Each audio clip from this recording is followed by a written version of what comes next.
வணக்கம் ஃப்ரெண்ட்ஸ். இன்றைக்கி வந்து பார்த்திங்கன்னா ஒரு சின்ன அவேர்னஸ் மாதிரி ஒரு வீடியோ. என்ன அப்படின்னா, கமெண்ட் கூட பண்ணியிருந்தாங்க ஒரு நண்பர். என்னென்னு பார்த்திங்கன்னா, ஆஃப்டர் எம்எஸ்சி என்ன பண்ணலாம், என்ன ஆப்பர்ச்சுனிட்டி இருக்குது அப்படின்னு கேட்டாங்க. அது எனக்கே சில விஷயங்கள் தெரியாது, பட் இருந்தாலும் அதை நம்ம சொல்லணுமே அப்படிங்கிறதுக்காண்டி இந்த வீடியோ நான் மேக் பண்ணியிருக்கேன். ஃப்ரெண்ட்ஸ், அதுக்கடுத்து உங்களுக்கு எதாவது வீடியோ வேணுன்னா கூட கமெண்ட் பண்ணுங்கள், நான் முடிஞ்சால் க்ரியேட் பண்ண ட்ரை பண்ணுறேன். சரியா? ரைட். இது என்னென்னு பார்த்தீங்கன்னா, ஆஃப்டர் எம்எஸ்சி என்னென்ன ஆப்பர்ச்சுனிட்டி இருக்குது அப்படிங்கிறது கேட்டிருந்தாங்க. அதை நான் லிஸ்ட் அவுட் பண்ணியிருக்கேன். ஃப்ரெண்ட்ஸ், இது வந்து எனக்கு தெரிஞ்ச அளவுக்கு நான் எடுத்துருக்கிறேன். இதை விட நம்மளோட நிறைய தெரிஞ்சவங்க யாராவது நீங்கள் இதை பார்க்குறீங்க அப்படின்னா அதையும் கமெண்ட் பண்ணுங்கள், அதையும் நம்ம ஷேர் பண்ணிடுவோம். ஏன்னா நமக்கு தெரியாது கூட இருக்கலாம் மேபி, அதனால் வந்து அதையும் ஷேர் பண்ணுங்கள். ரைட்டா? சரி ஃப்ரெண்ட்ஸ், நிறைய பேர் ஒரே ஒரு டிஸ்க்ளைமர் என்னென்னு பார்த்தீங்கன்னா, இனிமேல் வந்து 12th முடிச்சுட்டு காலேஜ் அடி எடுத்து வைக்க போகிறீங்க அப்படின்னு அவங்க வந்து பேசிக் சயின்ஸ் வந்து எடுக்கிறதுக்கு முன்னாடி யோசிச்சு எடுங்க. ஏன்னா உங்களுக்கு அது எடுத்தவங்களுக்கு தெரியும். ஏன்னா நிறைய பேர் நம்மகிட்ட சொன்னதுனால நம்ம சொன்னால் வந்து பேசிக் சயின்ஸ் அப்படிங்கிறது மேக்ஸு, ஃபிசிக்ஸு, கெமிஸ்ட்ரி, அந்த பயாலஜி இது எல்லாமே எடுக்கும்போது வந்து கவனமாக எடுக்கணும். ஏன்னா அது வந்து ஏன்னா கேரியரில் நமக்கு இது எப்படி இருக்கும் அப்படிங்கிறத யோசிச்சு எடுக்கணும் அப்படிங்கிறத நல்லா புரிஞ்சுக்கணும். சரியா? அது ஏன் அப்படி நான் சொல்கிறேன் அப்படிங்கிறத வேணால் இன்னொரு வீடியோவில் நான் சொல்கிறேன். சரியா? ரைட். இப்போ இன்னைக்கு கிளாஸில் வந்து பார்த்திங்கன்னா, ஆஃப்டர் எம்எஸ்சி ஃபஸ்ட்டு இருக்கக்கூடிய வந்து பார்த்திங்கன்னா, பெரும்பாலும் நிறைய பேர் சொல்கிறவங்க வந்து பார்த்திங்கன்னா, இது வந்து உங்களுக்கு பாடம் எடுத்த வாத்தியாரே வந்து பார்த்தீங்கன்னா என்ன சொல்லுவாங்க அப்படின்னா, பிஹெச்டி படி அப்படிம்பாங்க. இன்க்ளூடிங் எனக்கும் சரி, யாருக்கும் சரி, இதை பார்க்குற எல்லாருக்குமே அதை சொல்லியிருப்பாங்க. எம்எஸ்சி படிச்சிருந்தீங்க அப்படின்னா ஏன்னா பார்த்தீங்கன்னா பிஹெச்டி படி அப்படிம்பாங்க. சரி, பிஹெச்டி அப்படிங்கிறது வேறு ஒன்றும் கிடையாது, ரிசர்ச் தான். ரிசர்ச் ஓரியன்டாக நீங்கள் வந்து உங்களுடைய கேரியரை கொண்டு போகிறது. அப்போ அந்த பிஹெச்டி படிக்கிறதுக்கு வந்து பார்த்திங்கன்னா டேரெக்டாக வந்து நம்ம படிக்கிறதும் அப்படின்னா வித் ஸ்டைஃபண்டோடு படிக்கணும்னா நம்ம ஆல்ரெடி சொன்ன மாதிரி நெட்டு, கேட்டு, ஜெஸ்ட்டு, ஜாமு, இப்போ Tata Institute of Fundamental Research அப்படின்னா ஜிஎஸ், கிராஜுவேட் ஸ்கூல் அப்படின்னு ஒரு எக்ஸாம் அவங்க தனியாக வைக்கிறாங்க. அப்புறம் வந்து பாபா அட்டாமிக் ரிசர்ச் சென்டர் அவங்க ஒரு என்ட்ரன்ஸ் வைக்கிறாங்க மும்பை யூனிவர்சிட்டியில் மட்டும் படிக்கிறதுக்கு. ஸோ அது மாதிரி இது போக வந்து பார்த்திங்கன்னா எல்லா யூனிவர்சிட்டிலையுமே வந்து ஒரு என்ட்ரன்ஸ் எக்ஸாம் வைக்கிறாங்க பிஹெச்டின்னு மட்டும். ஸோ இந்த மாதிரி எக்ஸாம்ஸை நீங்கள் கிளியர் பண்ணீங்க அப்படின்னா பிஹெச்டி பண்ணலாம். Universities, IIT, NIT, centrally funded technical institutes, அப்புறம் வந்து ஈவன் காலேஜஸ், இந்த மாதிரி எல்லாத்தையுமே பண்ணலாம். ஸோ இதில் வந்து நெட்டு, கேட்டு, ஜஸ்ட்டு இதெல்லாம், அப்புறம் வந்து இந்த பாரக்கு, அப்புறம் வந்து Tata Institute of Fundamental Research, இந்த இதெல்லாமே வந்து பார்த்திங்கன்னா ஸ்டைஃபண்ட் இருக்கும். இப்போ நெட்டு படிச்சிங்கன்னா நீங்கள் எந்த நெட்டு ஜேஆர்எஃப் இருந்துச்சு அப்படின்னா நீங்கள் எந்த காலேஜ், எந்த யூனிவர்சிட்டி எங்கே படித்தாலுமே அமௌண்ட் கொடுத்துருவாங்க ஸ்டைஃபண்ட். பட் கேட்டு வந்து பார்த்திங்கன்னா IIT, NIT, centrally funded technical இன்ஸ்டியூட்ஸில் மட்டும் அது வந்து ஹாஃப் டைம் ரிசர்ச் அசிஸ்டன்ட்ஷிப் அப்படின்னு சொல்லி கொடுப்பாங்க. அது அந்த மாதிரி இன்ஸ்டியூட்டில் மட்டும்தான் கொடுப்பாங்க. இப்போ நீங்கள் ஆனால் இப்போ சில ப்ராஜெக்ட்ஸுமே கொடுப்பாங்க, சில டிஎஸ்டி ப்ராஜெக்ட்ஸு, இப்போ ஏஎன்ஆர்எஃப் ப்ராஜெக்ட்ஸ், இதெல்லாம் வந்து பார்த்திங்கன்னா ப்ராஜெக்டில் கேட்டு வந்து அலௌடு. ஆனால் காலேஜஸில் வந்து டேரக்ட் காலேஜஸ்லேயோ யூனிவர்சிட்டிலேயோ வந்து பார்த்திங்கன்னா நீங்கள் கேட்டை வச்சு ஸ்டைஃபண்ட் வாங்க முடியாது. ரெகுலர் பிஹெச்டி பண்ணும்போது அது வந்து ப்ராஜெக்ட் இருந்தால் மட்டும் தான் அந்த ஃபெலோஷிப் வந்து கொடுப்பாங்க, அதர்வைஸ் கொடுக்க மாட்டாங்க. அதுவும் 3 வருஷத்துக்கு மட்டும்தான். அதுக்கப்புறம் வந்து நீங்கள் வந்து எஸ்ஆர்எஃப் அப்ளை பண்ணணும். சரி, நெக்ஸ்ட் ஜஸ்ட்டும் அப்படி அதே மாதிரி தான். ஜஸ்ட்டுக்கும் பெரும்பாலும் இப்போ ஜஸ்ட்டெல்லாம் வந்து எங்கள் இடத்துலையுமே பார்க்க முடியல. ஆனால் ஜஸ்ட்டும் ஒரு எக்ஸாம், என்ட்ரன்ஸ் எக்ஸாம் இது ஸ்டைஃபண்ட் கொடுக்குறதுக்கு. ஆனால் இது மாதிரி நெட்டு மாதிரி எல்லா காலேஜஸுமே அவைலபிள் கிடையாது. இது வந்து சில அதுக்குன்னே சில இன்ஸ்டியூட் மட்டும், ஐசர், அப்புறம் அந்த சிஎஸ்ஆர் கன்ஸ்டோரியம் சயின்ஸ், இந்த மாதிரி ஒரு குறிப்பிட்ட, அப்புறம் ஐஐசி பெங்களூர், ஜான்ஸ்கர், இந்த மாதிரி ஒரு குறிப்பிட்ட இன்ஸ்டியூட்டில் மட்டும்தான் இது அவைலபிள். ஜாம் வந்து பார்த்திங்கன்னா ஆக்சுவலாக வந்து ஜாம் அப்படிங்கிறது joint admission test for masters. ரைட்டா? நான் 2018 எழுதையில் வந்து பார்த்திங்கன்னா எம்எஸ்சின்னு இருந்துச்சு. இப்போ வந்து எக்கனாமிக்ஸ், இங்கிலீஷ், இந்த மாதிரி சில சப்ஜெக்ட்ஸை கொண்டு வந்ததுனால மாஸ்டர்ஸ்னு மாற்றிட்டாங்க.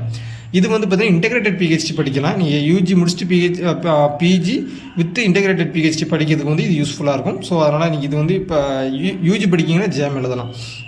அது மாதிரி டிஎஃப்ஆர், ஜிஎஸ் அப்படிங்கிறது பார்த்திங்கன்னா இது அந்த இன்ஸ்டியூட்டில் மட்டும் படிக்கிறதுக்கு ஸ்பெஷலாக வைக்கிறது. இது மும்பை, ஹைதராபாத், புனே, இந்த மாதிரி ஒரு பெங்களூர், இந்த மாதிரி ஒரு பர்டிகுலர் ஏரியாவில் மட்டும்தான் இருக்குது. அப்புறம் பாரக் மும்பை யூனிவர்சிட்டி, இந்த மும்பை யூனிவர்சிட்டியில் இருக்கக்கூடிய டிபார்ட்மெண்ட் ஆஃப் அட்டாமிக் ரிசர்ச் அப்படின்னு ஒன்று இருக்கும். அது அந்த யூனிவர்சிட்டியில் மட்டும் படிக்குது. இந்த பாரக் என்ட்ரன்ஸ் வந்து பார்த்தீங்கன்னா ஓசிஎஸ் அப்படிம்பாங்க, அது பின்னாடி வருது. அது வந்து 2 ஆப்ஷன் இருக்குது. ஒன்று சயின்டிஸ்ட்டாகவும் போகலாம். இன்கேஸ் நீங்கள் சயின்டிஸ்ட் அந்த எக்ஸாம், என்ட்ரன்ஸ் எக்ஸாமை நீங்கள் பாஸ் பண்ணிவிட்டு இன்டர்வியூ நீங்கள் ஃபெயில் ஆனீங்க அப்படின்னா அதை வச்சு நீங்கள் ஸ்டைஃபண்ட் வாங்கி பிஹெச்டி பண்ணலாம். ஸோ இது ஒரு ஆப்பர்ச்சுனிட்டி இருக்குது.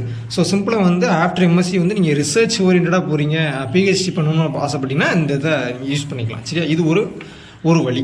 நெக்ஸ்ட் செகண்ட் வந்து பார்த்தீங்கன்னா இதில் நம்ம ஃபஸ்ட்டு சொன்ன என்ட்ரன்ஸ் எக்ஸாம் இருக்குது பார்த்தீங்கன்னா NET, CSIR NET, council for scientific industrial research எக்ஸாமினேஷனுக்குள்ள அந்த நெட்டு ஜேஆர்எஃப் அல்லது நீங்கள் ஜேஆர்எஃப் இருந்தாலும் பரவாயில்ல, இல்லாட்டி நீங்கள் லெக்சர்ஷிப் இருந்தாலுமே வந்து பார்த்தீங்கன்னா நிறைய ப்ராஜெக்ட்ஸில் வந்து பிஹெச்டி நீங்கள் பண்ணிக்கலாம், அதுவும் உங்களுக்கு அவைலபிளாக இருக்குது. இப்போ நம்ம சொல்ல வந்து பார்த்தீங்கன்னா காலேஜஸ் யூனிவர்சிட்டிஸில் வந்து பார்த்தீங்கன்னா அசிஸ்டன்ட் ப்ரொஃபஸர் ஆகிறதுக்கான வாய்ப்பு நம்ம சொல்லிக்கிட்டு இருக்கோம். சரியா, இப்போ காலேஜஸ் யூனிவர்சிட்டி இந்த மாதிரி இடத்துல வந்து நீங்கள் வந்து வந்து இன்ஜினியரிங் காலேஜ்னாலும் சரி, பாலிடெக்னிக் காலேஜ், அப்புறம் வந்து பார்த்திங்கன்னா ஆர்ட்ஸ் அண்ட் சயின்ஸ் காலேஜ், இந்த மாதிரி காலேஜஸ்லாம் வந்து நீங்கள் ஒர்க் பண்ணுறதுக்கு அசிஸ்டன்ட் ப்ரொஃபஸராக ஒர்க் பண்ணுறதுக்கு வந்து பார்த்திங்கன்னா பாலிடெக்னிக் காலேஜஸில் வந்து லெக்சர்ஸ் அப்படின்னு சொல்லுவாங்க. ஸோ அந்த மாதிரி இடத்துல ஒர்க் பண்ணுறதுக்கு வந்து இந்த net exam and set exam யூஸ்ஃபுல்லாக இருக்குது. நீங்கள் வந்து ஸோ அப்போ சிம்பிளாக சொல்ல வந்து பார்த்தீங்கன்னா ஆஃப்டர் மாதம் நீங்கள் நெட் எக்ஸாமோ இல்லை செட் எக்ஸாமோ நீங்கள் வந்து அட்டன் பண்ணலாம். இப்போ நம்ம ரீசெண்டாக நம்ம தமிழ்நாடு செட் ரிசல்ட் வந்துச்சு. இதே மாதிரி வந்து பார்த்திங்கன்னா எவ்ரி 6 months வந்து பார்த்திங்கன்னா நெட் எக்ஸாம் வைப்பாங்க. அது லெக்சர்ஷிப் ஒன்று இருக்குது. அதை நீங்கள் கிளியர் பண்ணிங்கன்னா எல்லா அந்த காலேஜஸ்க்கு யூனிவர்சிட்டிஸ்க்குலாம் வந்து அசிஸ்டன்ட் ப்ரொஃபஸராக போகலாம். ஃப்ரெண்ட்ஸ், பாலிடெக்னிக் காலேஜஸ்க்கு வந்து லெக்சராக போகிறதுக்கு வந்து நெட்டு செட்டு நாட் மேண்டட்டரி, சரியா, கம்பல்சரி கிடையாது. ஆனால் நீங்கள் அது இருந்துச்சு அப்படின்னா வந்து ஒரு அட்வான்டேஜ். இப்போ நீங்கள் ரெகுலர் போஸ்ட் போடுதாங்கன்னு வச்சுக்கோங்களேன், பெர்மனெண்ட் போஸ்டிங் வந்து பாலிடெக்னிக் காலேஜில் லெக்சர்ஷிப் போடுதாங்க அப்படின்னா நீங்கள் நெட்டு செட்டு வச்சுருந்து நீங்கள் அப்ளை பண்ணியிருந்தீங்க, எம்எஸ்சி வச்சுருந்து போனீங்க அப்படின்னா உங்களுக்கு வந்து பே ஸ்கேல் வேறு. உங்களுக்கு வந்து 57,700 பே ஸ்கேல் ஸ்டார்ட் ஆகும். வெறும் எம்எஸ்சி வச்சு போகிறவங்களுக்கு வந்து 56,100 பே ஸ்கேல் ஸ்டார்ட் ஆகும். ஸோ அதனால் வந்து இது ஒரு கிட்டத்தட்ட ஒரு 5 years சீனியாரிட்டி வந்து உங்களுக்கு அடிஷ்னலாக கிடைக்கும். ஸோ அதனால் வந்து இது பார்த்துக்குங்க. நெக்ஸ்ட் வந்து பார்த்திங்கன்னா பிஎட் ஃப்ரெண்ட்ஸ், உங்களுக்கு வந்து ஸ்கூலில் இன்ட்ரெஸ்ட்டாக இருக்குது அப்படின்னா தயவு செஞ்சு பிஎட் வந்து படிச்சிருங்க. நிறைய பேர் வந்து பார்த்தீங்கன்னா இன்க்ளூடிங் மைசெல்ஃப் என்னையும் சேர்த்து என்ன சொல்லிப்பாங்க அப்படின்னா இந்த இர்ரெகுலர் அப்படின்னு சொல்லுவாங்க. ஆக்சுவலாக வந்து நான் இர்ரெகுலருங்கிற வார்த்தையை அப்போ தான் கேள்விப்பட்டேன். கரஸ்பாண்டன்ஸ் கேள்விப்பட்டிருக்கேன், அந்த இர்ரெகுலருங்கிற வார்த்தை கேள்விப்பட்டதில்லை. அப்படி என்னன்னு மீனிங் அப்படின்னா காலேஜஸ்க்கே போகாமல் ஒர்க்கோ இல்லாட்டி வேலைக்கோ போயிட்டு எக்ஸாம் மட்டும் எழுதுறது மாதிரி தான் இர்ரெகுலர் அப்படின்னு சொல்லி பிஎட் ஒன்று நிறைய காலேஜஸில் கொடுக்குறாங்க. அது எப்படிங்கிறது நமக்கு தெரியல. எனக்கு அது பின்னும் அந்த மாதிரி வயலேட் பண்ணதுக்கு எனக்கு விருப்பம் இல்லை. சொன்னால் வந்து நான் பிஎட் பண்ணலை, ரெகுலராக பண்ணணுங்கிற ஆசையும் இல்லை இப்போதைக்கு. ஆனால் இன்றைக்கி தேதியை பார்த்தீங்கன்னா லெக்சர்ஸ் அசிஸ்டன்ட் ப்ரொஃபஸர் இதை விட இதுதான் வந்து பார்த்திங்கன்னா நிறைய இடத்துல வந்து நிறைய ஆப்பர்ச்சுனிட்டிஸ் இருக்குது பிஎட் முடித்தா. ஸோ அதனால் வந்து பார்த்திங்கன்னா பிஎட் வந்து லேடிஸ்க்கு வந்து ரொம்ப சூட்டபுளாக இருக்கும். அதனால் வந்து அவங்க ஸ்கூலுக்கு போகிறதுக்கு இந்த பிஎட் வந்து முக்கியமான ஒன்று. இப்போ நியூ எஜுகேஷன் பாலிசி எப்படி வந்து பார்த்திங்கன்னா பிஎட் வந்து எம்எஸ்சி பிஜி முடிச்சு போனீங்கன்னா 1 year அப்படின்னு சொன்ன மாதிரி நான் கேள்விப்பட்டேன். ஸோ அதெல்லாம் வந்து அதை நான் கிளாரிஃபை பண்ணிக்கிறேன். அதை வந்து அந்த மாதிரி நீங்கள் கூட பண்ணலாம், 1 year கூட நீங்கள் பண்ணலாம். ரைட்டா, சரி. இப்போ இந்த பிஎட் படிக்கனால என்ன அட்வான்டேஜ் அப்படின்னு பார்த்தீங்கன்னா நீங்கள் ஸ்கூலுக்கு வந்து டீச்சர்ஸாக போகலாம். ஈவன் நம்ம தமிழ்நாடை பொறுத்த மட்டும் வந்து பார்த்திங்கன்னா பிஜிடிஆர்பி இருக்குது. அதுக்கு வந்து எந்த விதமான என்ட்ரன்ஸ் தேவை, அதாவது குவாலிஃபையிங் நேச்சர் எக்ஸாமினேஷன் தேவையில்லை. ஏதாங்க ஃபார் எக்ஸாம்பிளுக்கு வந்து டெட் எக்ஸாம் தேவையில்லை. அது மாதிரி சென்ட்ரல் கவர்மெண்ட் ஸ்கூல்ஸ் வந்து பார்த்திங்கன்னா கேவிஎஸ் இந்த மாதிரி நிறைய ஸ்கூல்ஸ்லாம் இருக்குது. அதுக்கு வந்து நீங்கள் சிபிஎஸ்சி ஒரு எக்ஸாம் வைப்பாங்க. அது வந்து பார்த்திங்கன்னா சிடெட்னு நினைக்கிறேன். அந்த சிடெட் எக்ஸாம் வந்து நீங்கள் எழுத வேண்டிய அவசியம் இல்லை. ஸோ அதனால் வந்து இது ஒரு அட்வான்டேஜ். பிஜி முடித்து நீங்கள் பிஎட் படிக்கிறதுனால ஒரு அட்வான்டேஜ். அதுபோக வந்து பார்த்திங்கன்னா பாலிடெக்னிக் டிஆர்பி இருக்குது, எஸ்சிஆர்டி இருக்குது. இதெல்லாமே வந்து பிஜி வச்சு போகலாம். அப்புறம் வந்து பார்த்திங்கன்னா பிஎட் எம்எட் இருக்குது. நீங்கள் அடிஷ்னலாக உங்களுக்கு படிக்கிறதுக்கு டைம் இருந்துச்சு அப்படின்னா எம்எட் கூட நீங்கள் சேர்த்து படிச்சுக்கிட்டீங்க அப்படின்னா ஆஃப்டர் எம்எஸ்சி இதை வந்து நீங்கள் யூஸ் பண்ணிக்கலாம். ரைட்டா, சரி, இது பார்த்துக்குங்க. நெக்ஸ்ட்டு வந்து இதெல்லாம் வந்து பார்த்திங்கன்னா பிஎட் வர்றதுனால சிபிஎஸ்சி ஸ்கூலில் ஒர்க் பண்ணுறதுக்கு, ஸ்கூல் டீச்சராக ஒர்க் பண்ணுறதுக்கு. சரியா, நெக்ஸ்ட்டு வந்து பார்த்திங்கன்னா ஃப்ரெண்ட்ஸ், இந்த கோர்ஸ் வந்து பார்த்திங்கன்னா நிறைய பேருக்கு நான் சொல்லியிருப்பேன். ஆல்ரெடி ஒரு வீடியோ கூட நம்ம போட்டிருக்கோம். என்ன அப்படிங்கிறது பார்த்திங்கன்னா ஆஃப்டர் எம்எஸ்சிக்கு அப்புறம் வந்து பார்த்திங்கன்னா post graduate diploma in radiological physics அப்படின்னு ஒரு கோர்ஸ் இருக்குது. அது 1 year course, diploma course plus 1 year internship, மேண்டட்டரியான இன்டர்ன்ஷிப்பு. ஸோ நான் வந்து 2 வருஷம் ஆகும். ஃப்ரெண்ட்ஸ், நான் என்னோடய ரெக்கமெண்டேஷன் பார்த்தீங்கன்னா இந்த கோர்ஸ் வந்து பிஜி எம்எஸ்சி ஃபிசிக்ஸ் முடித்தா மட்டும்தான் பண்ண முடியும். ஆனால் இதுக்கு பதிலாக இந்த கோர்ஸு குவாலிஃபிகேஷனுக்கு ஈக்குவலான குவாலிஃபிகேஷன் எதுன்னு பார்த்தீங்கன்னா எம்எஸ்சி மெடிக்கல் ஃபிசிக்ஸ். ஸோ அதனால் வந்து பார்த்திங்கன்னா நீங்கள் பிஎஸ்சி ஃபிசிக்ஸ் படிக்கிறீங்க அப்படின்னா இந்த உங்களுக்கு மெடிக்கல் ஃபீல்டில் போகணும் அப்படிங்கிற ஆசை இருந்துச்சு அப்படின்னா நீங்கள் வந்து எம்எஸ்சி மெடிக்கல் ஃபிசிக்ஸ் எடுத்து படிக்கலாம். ஃப்ரெண்ட்ஸ், எம்எஸ்சி மெடிக்கல் ஃபிசிக்ஸில் வந்து பார்த்தீங்கன்னா நெட்டு வந்து வராது. ஸோ அதெல்லாம் வந்து நீங்கள் வெறும் எம்எஸ்சி மட்டும் இருந்தாலே, எம்எஸ்சி மெடிக்கல் ஃபிசிக்ஸ் மட்டும் இருந்தாலே நீங்கள் வந்து டேரக்ட் அசிஸ்டன்ட் ப்ரொஃபஸர் ஆகிடலாம். ஆனால் இதில் மிகப்பெரிய ட்ராபேக் என்பது ரொம்ப ரொம்ப ரொம்ப லிமிட்டடான ஜாப் ஆப்பர்ச்சுனிட்டி தான் இருக்குது. ஏன்னா இதுக்கு வந்து நீங்கள் மிஞ்சி போனால் இந்த PG diploma in radiation physics diploma முடித்தாலும் சரி, இல்லாட்டி எம்எஸ்சி மெடிக்கல் ஃபிசிக்ஸ் முடித்தாலுமே வந்து பார்த்திங்கன்னா நீங்கள் மெடிக்கல் ஃபிசிசிஸ்ட்டாக ஆகலாம், அல்லது வந்து பார்த்திங்கன்னா ஆர்எஸ்ஓ ரேடியேஷன் சேஃப்டி ஆஃபீஸர் இந்த மாதிரி ஆகலாம். இதுதான் வந்து இல்லைன்னா அசிஸ்டன்ட் ப்ரொஃபஸர் ஆகலாம். இந்த கோர்ஸ் வந்து பார்த்திங்கன்னா ரொம்ப லிமிட்டடாக தான் ஆஃபர் பண்ணுறாங்க. PG diploma in radiation physics வந்து பார்த்திங்கன்னா நம்ம ஓஸ்மானியா யூனிவர்சிட்டி ஹைதராபாத் நினைக்கிறேன், அது அப்புறம் வந்து Baba atomic research centre Mumbai, அப்புறம் வந்து அமிர்தா வித்யாஸ்பீடம்னு நினைக்கிறேன், அந்த கேரளாவில் ஒன்று இருக்குது, CC cancer RCC regional cancer centre அப்படின்னு ஒன்று இருக்குது. ஸோ இந்த மாதிரி ஒரு லிமிட்டடான இதை பற்றின ஒரு ஃபுல் வீடியோ வந்து பார்த்தீங்கன்னா ஆல்ரெடி போட்டிருக்கேன், அந்த லிங்க் வேணால் நான் கொடுக்குறேன், செக் பண்ணி பாருங்க கரெக்டாக. ஸோ இது வந்து நீங்கள் உங்களுக்கு விருப்பம் தான் நீங்கள் படிக்கலாம். அதுபோக இது படித்ததுனால வந்து பார்த்தீங்கன்னா இல்லை நம்ம எய்ம்ஸ் இருக்குது பார்த்தீங்கன்னா, எய்ம்ஸ் ஜிப்மர் இதில் வந்து பார்த்தீங்கன்னா இல்லாட்டி டிஹெச்ஓ டாடா மெமோரியல் சென்டர், டிஹெச்சி நினைக்கிறேன், Tata memorial centre, TMC Tata memorial centre, இந்த மாதிரி ஆஸ்பத்திரியில் வந்து மெடிக்கல் ஃபிசிசிஸ்ட் இது 1 இல்லை 2 இந்த மாதிரி போஸ்ட்டு தான் இருக்கும். அது ரிசர்வேஷன் படி தான் போடுவாங்க.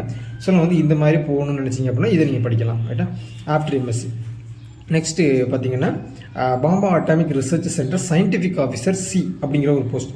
ஃப்ரெண்ட்ஸ், இந்த சயின்டிஃபிக் ஆஃபீஸர் வந்து வருஷம் நடத்துவாங்க பாபா அட்டாமிக் ரிசர்ச் சென்டர். இது வந்து பார்த்தீங்கன்னா especially scientific officer group A post. இதோட சேலரி வந்து பார்த்தீங்கன்னா இன்ஹேண்ட் சேலரி கிட்டத்தட்ட வந்து அவைலபிள் சேலரி நம்ம ஆஃப்டர் எல்லா அலவன்ஸும் சேர்த்து பார்த்தீங்கன்னா கிட்டத்தட்ட கிட்டத்தட்ட 1.25 லட்ச ரூபா வரும். சொல்ல வந்து பார்த்தீங்கன்னா நீங்கள் அந்த எவ்ரி இயர் போடுவாங்க. இது வந்து பார்த்தீங்கன்னா இந்த பாபா அட்டாமிக் ரிசர்ச் சென்டர் இருக்கக்கூடிய அந்த சயின்டிஃபிக் ஆஃபீஸர் சிக்கு போகணும் அப்படின்னா என்னென்ன எப்படி போகணும்னு பார்த்தீங்கன்னா, ஒன்று கேட்டு வந்து பார்த்தீங்கன்னா வெறுமனே ஜஸ்ட் பாஸ் பண்ணிங்கன்னா போக முடியாது, டாப் ஸ்கோர் இருக்கணும். சரியா, நல்ல ஸ்கோர் இருந்தால் மட்டும்தான் வந்து பார்த்தீங்கன்னா இதில் போக முடியும். இல்லை எனக்கு ஸ்கோர் இல்லை அப்படின்னு நினச்சிங்க அப்படின்னா அவங்க ஒரு என்ட்ரன்ஸும் வைக்கிறாங்க. அந்த என்ட்ரன்ஸ் நீங்கள் எழுதலாம். அந்த என்ட்ரன்ஸில் நீங்கள் பாஸ் பண்ணிட்டீங்க அப்படின்னா இன்ட்ரிவ்யூக்கு உங்களை கூப்பிடுதாங்கன்னு வச்சுக்கோங்களேன். அந்த என்ட்ரன்ஸ் நீங்கள் பாஸ் பண்ணாலே வந்து பார்த்தீங்கன்னா உங்களுக்கு ஒரு என்ன அட்வான்டேஜ் அப்படிங்கிறத பின்னாடி சொல்கிறேன். இந்த எக்ஸாமில் நீங்கள் பாஸ் பண்ணிவிட்டு உங்களுக்கு இன்டர்வியூக்கு கூப்பிடுதாங்கன்னு வச்சுக்கோங்களேன். அந்த இன்டர்வியூவில் வந்து நீங்கள் நல்லா பெர்ஃபார்ம் பண்ணிட்டீங்க அப்படின்னா அவங்க ட்ரைனிங் கொடுத்து சயின்டிஃபிக் ஆஃபீஸராக அவங்கள மாற்றிடுவாங்க.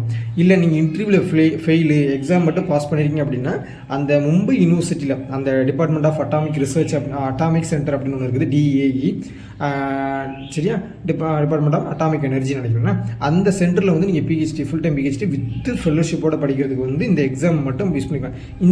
இதை நீங்கள் கிளியர் பண்ணிட்டீங்க அப்படின்னா நெட்டு சர்டிஃபிகேட் எதுவுமே நமக்கு வந்து தேவையில்லை அப்படிங்கிறது ஒரு அட்வான்டேஜ் ரைட்டா. சரி, நெக்ஸ்ட் வந்து பார்த்தீங்கன்னா இது வரைக்கும் வந்து பார்த்தீங்கன்னா மெயினாக சொல்லியிருப்போம். இதுக்கடுத்து வந்து பார்த்தீங்கன்னா ஜென்ரலாக பார்த்தீங்கன்னா பிகம்ஸ் நீட் ஜேஇ ட்ரெயினராக போகலாம். இப்போ இந்த நிறைய உங்களுக்கு தெரியும், நிறைய இடத்துல வந்து பார்த்தீங்கன்னா நீட்டு ஜேஇ கோச்சிங் சென்டர் நிறையா இருக்குது. அப்போ அந்த மாதிரி கோச்சிங் சென்டரில் நீங்கள் ட்ரெயினராக போகணும், அதுமாதிரி ஸ்கூல்லேயும் ட்ரெயினராக போகணும் அப்படின்னா நீங்கள் வந்து எம்எஸ்சி முடிக்கணும் கண்டிப்பாக ஃபிசிக்ஸ்க்கு. ஃப்ரெண்ட்ஸ், இதில் மித்ததெல்லாம் வந்து பார்த்தீங்கன்னா எந்தளவுக்கு வந்து படிப்பு லக்கு முக்கியமோ அதை விட பயங்கரமான டேலண்ட் முக்கியம் எதுக்கு நீட்டுக்கும் ஜேஇக்கும் ட்ரெயினராக மாறுது. ஏன்னா இது வரைக்கும் நம்ம இப்போ அந்த பிஹெச்டி என்ட்ரன்ஸோ மித்தது எல்லாமே வந்து பார்த்தீங்கன்னா பிஜி லெவலில் தான் நம்ம வந்து படிச்சிருப்போம், எழுதிப்போம். பட் இந்த நீட்டு ஜேஇ ட்ரெயினர் வந்து பார்த்தீங்கன்னா 12th ஸ்டாண்டர்ட் லெவலில் தான் இருக்கும். ஆனால் அதுவும் வந்து பார்த்தீங்கன்னா பிஜி லெவலில் யூஜி லெவலில் இருக்கக்கூடிய சில சம்சம் வரும். பெரும்பாலும் வந்து பார்த்தீங்கன்னா நீட்டு அண்ட் ஜேஇ ட்ரெயினர் வந்து பார்த்தீங்கன்னா ப்ராப்ளம் சால்விங் வந்து கேப்பபிலிட்டி இருக்கணும். அதுவும் ஷார்ட்கட் நல்லா தெரிஞ்சுக்கணும். நீங்கள் வந்து ஃபுல்லாக டெரைவ் பண்ணுறது வந்து உங்களுக்கு ஹெல்ப் பண்ணாது. எவ்வளோக்கு எவ்வளோ ஷார்ட்டாக ரொம்ப டேலண்டாக எந்த கொஷின் கேட்டாலும் வந்து கிளியர் பண்ணுற மாதிரி இருந்துச்சுங்களேன், உங்களை அடிச்சதுக்கு ஆலையில் நீங்கள் மிச்சம் முன்னாடி சொன்ன அதுலேருந்து கிடைக்கிற வருமானத்தை விட இதுலேருந்து நல்ல வருமானம் கிடைக்கும். இது become NEET and JEE trainer. சரி, எக்ஸாம்பிளுக்கு வந்து பார்த்திங்கன்னா இந்த ஃபிட் ஜேஇ, அப்போ அது வந்து ஒரு ஃபெயிலியரான மாடல் நினைக்கிறேன். அப்புறம் வந்து இந்த பைஜூஸு, அப்புறம் வந்து ஆகாஷ், ஆலனு, இந்த மாதிரி நிறைய கம்பெனிக்காரங்க வந்து ப்ரைவேட் கம்பெனிக்காரங்க அது போக நீங்கள் மெட்ராஸில் போனீங்க அப்படின்னா கோச்சிங் சென்டர் நிறைய வச்சுருப்பாங்க. ஸோ இந்த மாதிரி நீட் அகாடமியில் வந்து நீங்கள் ஜாயின் பண்ணலாம். சரியா, நெக்ஸ்ட்டு 7th வந்து பார்த்திங்கன்னா நிறைய அட்வர்டைஸ்மெண்ட்டு நிறைய நமக்கு வரும். என்னென்னு பார்த்திங்க அப்படின்னா ப்ராஜெக்ட் அசிஸ்டன்ஸ் வேணும், ரிசர்ச் அசோசியேட் வேணும் அப்படின்னு நிறைய போடுவாங்க. பெரும்பாலும் வந்து பார்த்தீங்கன்னா சிஎஸ்சிஆர் லேபு இந்த மாதிரி இடத்துல போடுவாங்க. அப்போ இந்த மாதிரி சிஎஸ்ஆர் லேபுனா பார்த்திங்கன்னா நம்ம சிக்ரி, அப்புறம் வந்து பார்த்திங்கன்னா சீரி மெட்ராஸில் இருக்குல்ல அது, அப்புறமா அப்புறம் வந்து பார்த்திங்கன்னா சிப்பட்டு, இந்த மாதிரி நிறைய இடத்துல வந்து பார்த்திங்கன்னா இப்போ நமக்கு வந்து அதுபோக ஜேஆர்எஃப் அதுலேயே வந்து போகிறோம். ஜேஆர்எஃப் வந்து பார்த்தீங்கன்னா நீங்கள் எக்ஸாம் கிளியர் பண்ணியிருக்கணும். ஆனால் இந்த ரிசர்ச் அசோசியேட் ப்ராஜெக்ட் அசிஸ்டண்ட்டுக்குலாம் வந்து பார்த்தீங்கன்னா நீங்கள் வந்து வெறுமனே எம்எஸ்சி இருந்தால் போதும். அதுக்கு வந்து நீங்கள் என்ட்ரன்ஸ் எக்ஸாம் எதுவுமே கிளியர் பண்ண வேண்டாம். அவங்களுக்கு வந்து கிட்டத்தட்ட 31,000 சம்பளம் வந்து கொடுப்பாங்க. ஸோ இந்த மாதிரி நீங்கள் ட்ரை பண்ணலாம். இதிலே வந்து நீங்கள் உங்களுக்கு எக்ஸாம் நீங்கள் கிளியர் பண்ணி போனீங்க அப்படின்னா உங்களுக்கு பிஹெச்டி பண்ணுறதுக்கு சான்சஸ் இருக்குது. ரைட்டா? ஸோ அந்த மாதிரி போகலாம். ஸோ இது ஒரு ஆப்பர்ச்சுனிட்டி. நெக்ஸ்ட் வந்து பார்த்தீங்கன்னா scientist be in ISRO, DRDO, DST இந்த மாதிரி, அப்புறம் ஆர்ஏசி இந்த மாதிரி நிறைய ராமன் அதாவது ரிசர்ச் ஏரோநாட்டிக் சென்டர் நினைக்கிறேன் ஏதோ ஒன்று. இந்த மாதிரி நிறைய சென்ட்ரல் கவர்மெண்ட் இன்ஸ்டிடியூஷனில் சென்ட்ரல் கவர்மெண்ட் ஏஜென்சியில் வந்து பார்த்திங்கன்னா நீங்கள் சயின்டிஸ்ட் பியாக போகிறதுக்கு இது ஒரு ஆப்பர்ச்சுனிட்டி ஃப்ரெண்ட்ஸ். ஆனால் இது வந்து பார்த்திங்கன்னா ரொம்ப ரொம்ப லிமிட்டடாக இருக்கும் சீட்ஸ். அந்த வேகன்சி வந்து ரொம்ப லிமிட்டடாக இருக்கும். ஸோ எக்ஸாம்பிளுக்கு வந்து பார்த்திங்கன்னா இஸ்ரோவில் எடுத்துக்கலாம் 1, 2 இல்லை 3 மேக்ஸிமம் 4 இந்த மாதிரி தான் இருக்கும். அது மாதிரி டிஆர்டிஓ 1, 2, டிஎஸ்டி 1, 2 இந்த மாதிரி தான் இருக்கும். இந்த மாதிரி சயின்டிஸ்ட் பிஏ போகிறதுக்கு வந்து பார்த்திங்கன்னா அங்கே போகலாம். ஆனால் இதுலேயும் ஒரு ப்ராப்ளம் என்னென்னு பார்த்தீங்கன்னா பெரும்பாலும் இந்த ஐஎஸ்ஆர்ஓ, டிஆர்டிஓ, டிஎஸ்டிலாம் வந்து பார்த்திங்கன்னா கேட் ஸ்கோரை பேஸ் பண்ணி தான் பெரும்பாலும் எடுப்பாங்க. சம்டைம்ஸ் சில நேரம் என்ன பண்ணுவாங்க அப்படின்னா இன்டர்வியூ மட்டும் வச்சு அவங்க ஒரு என்ட்ரன்ஸ் வச்சு அவங்க ஒரு இன்டர்வியூ வச்சு அப்புறம் எடுப்பாங்க. ஆனால் எனக்கு தெரிஞ்சு பெரும்பாலும் வந்து பார்த்தீங்கன்னா கேட் ஸ்கோர் வந்து ரொம்ப ரொம்ப முக்கியமான ஒன்று இந்த மாதிரி சயின்டிஸ்ட் பி போஸ்ட்டு போகிறது. கரெக்டாக? நெக்ஸ்ட் வந்து பார்த்தீங்கன்னா பிஜிடிசிஏ கோர்ஸ். ஆக்சுவலாக அந்த பிஜிடிசிஏ கோர்ஸ் வந்து பார்த்தீங்கன்னா நீங்கள் யூஜி முடித்தாலே பண்ணலாம். பட் பிஜி முடித்து போகிறதுனால என்ன, பிஜிடிசிஏ நீங்கள் யூஜி பண்ணிவிட்டு திரும்ப நீங்கள் பிஜி பண்ணுற சிம்பிளாக வந்து பார்த்தீங்கன்னா பிஜி ப்ளஸ் பிஜிடிசிஏ இருந்தால் என்ன அட்வான்டேஜ் அப்படின்னு பார்த்தீங்கன்னா நம்ம தமிழ்நாடுனாலும் சரி சென்ட்ரல் கவர்மெண்ட்லையும் சரி பிஜி அசிஸ்டண்ட் அதாவது போஸ்ட் கிராஜுவேட் டீச்சரில் கம்ப்யூட்டர் சயின்ஸில் போய் நீங்கள் வந்து ஜாயின் பண்ணலாம். இது வந்து நீங்கள் பிஎட் தேவையில்லை. சரி, அதில் வந்து பிஇ முடித்தவங்க, எம்சிஏ முடித்தவங்க இவங்களும் வருவாங்க.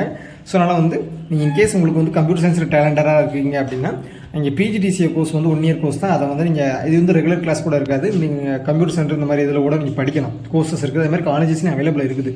ஸோ இந்த மாதிரி இதில் நீங்கள் இப்போ எம்எஸ்சி ஃபிசிக்ஸு அதாவது எம்எஸ்சி முடிச்சுட்டு பிஜிடிசிஏ கோர்ஸ் வச்சுருந்தீங்க அப்படின்னா அது 1 இயர் கோர்ஸ் தான் வித்தவுட் பிஎட். இது வந்து பார்த்தீங்கன்னா பிஜி அசிஸ்டண்ட்டாக நீங்கள் வந்து கம்ப்யூட்டர் சயின்ஸில் வந்து நீங்கள் போகலாம். ரைட்டா? ஸோ அது வந்து இது ஒரு அட்வான்டேஜ். நெக்ஸ்ட் வந்து பார்த்தீங்கன்னா டெக்னிக்கல் அசிஸ்டண்ட். இதுக்கு வந்து பார்த்தீங்கன்னா இது வந்து அவங்க ஓனாக வைக்கிறது. இதெல்லாம் வந்து பார்த்தீங்கன்னா ஃபார் எக்ஸாம்பிள் வந்து டெக்னிக்கல் அசிஸ்டண்ட்டு, ஜூனியர் டெக்னீஷியன், இந்த அப்புறம் வந்து பார்த்தீங்கன்னா டெக்னிக்கல் ஆஃபீஸர் இந்த மாதிரி எங்கெங்கே அப்படின்னு பார்த்தீங்கன்னா ஐஐடி, என்ஐடி, ஐசர் இந்த மாதிரி.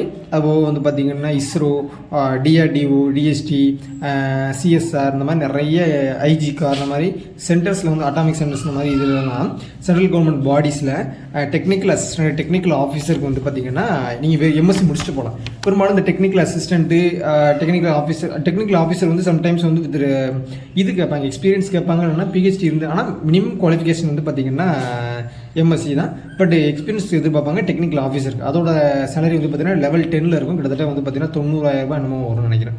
பட் டெக்னிக்கல் அசிஸ்டன்ட் வந்து அதோட கம்மி, கிட்டத்தட்ட 60,000 வரும். அதுக்கு வந்து வெறும் எம்எஸ்சி இருந்தால் போதும். சம்டைம்ஸ் எக்ஸ்பீரியன்ஸ் எதிர்பார்ப்பாங்க, இல்லைன்னா நோ நீட் எனி எக்ஸ்பீரியன்ஸ். இது வந்து பார்த்தீங்கன்னா ஐஐடி, என்ஐடிலாம் வந்து ஆஃபர் பண்ணுவாங்க. அதில் நீங்கள் வந்து அப்ளை பண்ணால் அட்டன் பண்ணலாம். ரைட்டா? இதுவும் பார்த்தீங்கன்னா ரொம்ப லிமிட்டடாக தான் இருக்கும் சீட்ஸ். நெக்ஸ்ட் வந்து பார்த்தீங்கன்னா ஃபைனலாக ஒன்று டியூஷன் சென்டர் ஆரம்பிக்கலாம். வேறு வழியே கிடையாது. உங்களுக்கு இது எங்கேயுமே உங்களுக்கு ஆப்பர்ச்சுனிட்டி இல்லை அப்படின்னா நம்ம மாதிரி ஒரு யூடியூப்பில் ஒரு சேனல் ஆரம்பித்து ஏபிசிடி அப்படின்னு நம்ம வந்து பாடம் நடத்த வேண்டியது வேறு வழி கிடையாது. ரைட்டா? டியூஷன் சென்டர் வைக்கலாம். நல்லா மெயினான ஏரியாவில் வச்சிங்க அப்படின்னா ஃபார் எக்ஸாம்பிள் இப்போ வந்து நீங்கள் பிஜி அசிஸ்டண்ட்டு கிடைக்கிறீங்க, பிஜி அசிஸ்டண்ட்டுக்கு நீங்கள் வந்து கோச் பண்ணலாம். அப்புறம் வந்து 12th ஸ்டாண்டர்டுக்கு ஃபிசிக்ஸ்க்கு நீங்கள் கோச் பண்ணலாம். அப்புறம் வந்து பார்த்தீங்கன்னா யூஜிடிஆர்பி இந்த மாதிரி, அப்புறம் வந்து காம்படிட்டிவ் எக்ஸாமினேஷனுக்கு இந்த மாதிரி நீங்கள் வந்து டீச் பண்ணலாம். இதை தவிர்த்து வேறு ஆப்பர்ச்சுனிட்டி இது இல்லை. ஃப்ரெண்ட்ஸ், நம்ம இந்த வீடியோவில் வந்து பார்த்திங்கன்னா பெரும்பாலும் எல்லாத்தையுமே கவர் பண்ணியிருப்பேன் ஆஃப்டர் எம்எஸ்சி. இல்லை எதுவும் உங்களுக்கு வந்து இன்னும் ரொம்ப டீட்டெயில்டாக வேணும் அதை பற்றி அப்படின்னா கூட மறக்காமல் கமெண்ட் பண்ணுங்கள். நான் எப்பயுமே வந்து பார்த்தீங்கன்னா இப்போ நானும் எம்எஸ்சி ஃபிசிக்ஸ் முடிச்சிருக்கேன். ஸோ அதனால் வந்து எனக்கு தெரிஞ்ச வரைக்கும் வந்து பார்த்தீங்கன்னா மற்ற இதை பொறுத்த மட்டும் ஃபார் எக்ஸாம்பிளுக்கு இன்ஜினியரிங்கோ, மெடிசன், காமர்ஸ் இந்த மாதிரி இருக்குது. இதுக்கு கூட நிறைய ஓரளவுக்கு ஆப்பர்ச்சுனிட்டிஸ் இருக்குது, பிஸ்னஸ் அட்மினிஸ்ட்ரேஷன். ஆனால் நம்ம ஃபிசிக்ஸ்க்கு அதாவது பர்டிகுலராக வந்து பார்த்தீங்கன்னா பேசிக் சயின்ஸ்க்கு வந்து பார்த்தீங்கன்னா ரொம்ப ரொம்ப லிமிட்டடான ஆப்பர்ச்சுனிட்டி. அதுவும் அவங்க ரிலேட்டடான ஆப்பர்ச்சுனிட்டி வந்து ரொம்ப ரொம்ப கம்மியாக தான் இருக்குது. அதனால் வந்து நீங்கள் 12th ஸ்டாண்டர்ட் முடிச்சு அதனால் பிஎஸ்சி முடிச்சுட்டா பிஎஸ்சி கூட நீங்கள் படிக்கிறது தப்பு இல்லை. ஆஃப்டர் பிஎஸ்சி கூட நம்ம வந்து பிரான்ச் ஸ்விட்ச் பண்ணிக்கலாம். ஆனால் நீங்கள் வந்து எம்எஸ்சி முடிச்சிட்டிங்க அப்படின்னா ரொம்ப நேரமான பாத்தில் போகிறீங்க அப்படிங்கிறது அர்த்தம். ஸோ நான் வந்து கவனமாக இருக்கணும். நான் உங்களுக்கு ஒரு சந்தேகம் வரலாம், ஆஃப்டர் எம்எஸ்சி வந்து நீங்கள் வந்து குரூப் எக்ஸாம் டிஎன்பிஎஸ்சியோ யூபிஎஸ்சியோ அப்புறம் வந்து பார்த்திங்கன்னா எஸ்எஸ்சியோ அப்புறம் வந்து பேங்க் எக்ஸாம் எழுத முடியாதுன்னா அது வந்து இந்த கேட்டகரியிலே வராது. அதுக்கு வந்து நீங்கள் பிஜி பண்ணணுங்கிற அவசியமே கிடையாது. அதுக்கு வந்து எலிஜிபிள் யூஜி மட்டும்தான். ஸோ நீங்கள் வந்து எம்எஸ்சி ஃபிசிக்ஸ் நீங்கள் கேட்டதுனால எம்எஸ்சி ஃபிசிக்ஸ் கேட்டதுனால மட்டும்தான் நான் வந்து இந்த ஆப்பர்ச்சுனிட்டியை சொன்னேன். ஸோ அதனால் வந்து நீங்கள் இது எம்எஸ்சி ஃபிசிக்ஸ் முடிச்சுட்டு கூட இந்த ஆப்பர்ச்சுனிட்டி நீங்கள் யூஸ் பண்ணிக்கலாம். பட் என்னைய பொறுத்த மட்டும் நீங்கள் பேங்குக்கு போகிறீங்க, பேங்க் எக்ஸாம் பண்ணுறீங்க, எஸ்எஸ்சி இந்த மாதிரி குரூப் எக்ஸாம் பண்ணுறீங்க அப்படின்னா எனக்கு தெரிஞ்சு பிஜி பண்ணாமல் இருக்கிறது நல்லது. அப்படி பிஜி பண்ணணும்னு நினச்சிங்க அப்படின்னா நல்ல நல்ல இது கோர்சஸ் கொடுக்கும், ப்ரொஃபஷனல் கோர்ஸ் நீங்கள் படிக்கலாம். எம்சிஏஓ எம்பிஏஓ இந்த மாதிரி கோர்ஸ் படிச்சிங்க கூட அது இல்லாட்டி இது அப்படிங்கிற மாதிரி போயிடலாம். பெரும்பாலும் வந்து பார்த்திங்கன்னா நான் வீக்லி வந்து பார்த்திங்கன்னா எம்ப்ளாய்மெண்ட் நியூஸ் வந்து நான் பார்ப்பேன். அதில் வந்து பார்த்திங்கன்னா எம்எஸ்சி ஃபிசிக்ஸ்க்கு வந்து பெரும்பாலான ஆப்பர்ச்சுனிட்டி எதுலேருந்து வரும் பார்த்திங்கன்னா ஒன்லி ஜேஆர்எஃப் தான் வரும். ஜேஆர்எஃப் தான் வரும், இல்லைனா டெக்னிக்கல் அசிஸ்டன்ட் இந்த மாதிரி ஐஐடி நெட்டில் தான் வரும். இதை தவிர்த்து வேறு எதுவுமே நம்ம பார்த்ததில்ல. அப்படி பார்த்திங்கன்னா நம்ம தமிழ்நாடு பார்த்தோம்னா டிஆர்பி எக்ஸாம் இது வருஷம் இலவு காத்த கிளி போல் காத்துகிட்டே இருக்கணும். இல்லைனா அசிஸ்டன்ட் ப்ரொஃபஸர்லாம் வரவே வராது, பல வருஷம் கழிச்சு தான் வரும். இல்லைனா நீங்கள் வந்து இந்த மாதிரி தான் இருக்கும். ஸோ அதனால் வந்து பெரும்பாலும் நீங்கள் இப்போ குரூப் எக்ஸாம் இந்த மாதிரி ஜாப் ஓரியன்டாக போகிறீங்க அப்படின்னா யூஜியோட நிப்பாட்டிட்டு நீங்கள் வந்து கோச்சிங் சென்டர் போய் படிக்கிறதே பெட்டர். எம்எஸ்சி ஃபிசிக்ஸ் நீங்கள் படிச்சுட்டு திரும்ப பண்ணுற அது தப்பு இல்லை. பட் இருந்தாலும் உங்களுக்கு வந்து டைம் வேஸ்ட்டு. அந்த 2 வருஷத்தை நீங்கள் இதில் வேஸ்ட் பண்ணுறதுக்கு பதில் அப்படி போகலாம். இல்லை நான் ஸ்கூல் டீச்சராக தான் ஆவேன், எனக்கு வந்து அதுதான் எய்ம் அப்படின்னா மட்டும் நீங்கள் பிஎட் படித்து இந்த மாதிரி எக்ஸாம் எழுதி போங்க. இல்லைனா சிபிஎஸ்சி இந்த மாதிரி ஸ்கூலில் ஒர்க் பண்ணுறது நல்லது. ஆனால் அங்கெல்லாம் போட்டு சக்கை புளிஞ்சிருவாங்க அப்படின்னு கேள்விப்பட்டிருக்கேன். ஸோ வந்து நம்ம சொன்னதை வந்து நீங்கள் லிசன் பண்ணுங்கள், அப்புறம் அண்டர்ஸ்டாண்ட் பண்ணிக்கோங்க. உங்களுக்கு எதுவும் டவுட்ஸ் இருந்துச்சுன்னா மறக்காமல் கமெண்ட் பண்ணுங்கள். வேறு எதாவது நான் மிஸ் பண்ணியிருந்தால் கூட மறக்காமல் கமெண்ட் பண்ணுங்கள். நெக்ஸ்ட் வீடியோவில் வேறு பார்ப்போம். தேங்க்யூ.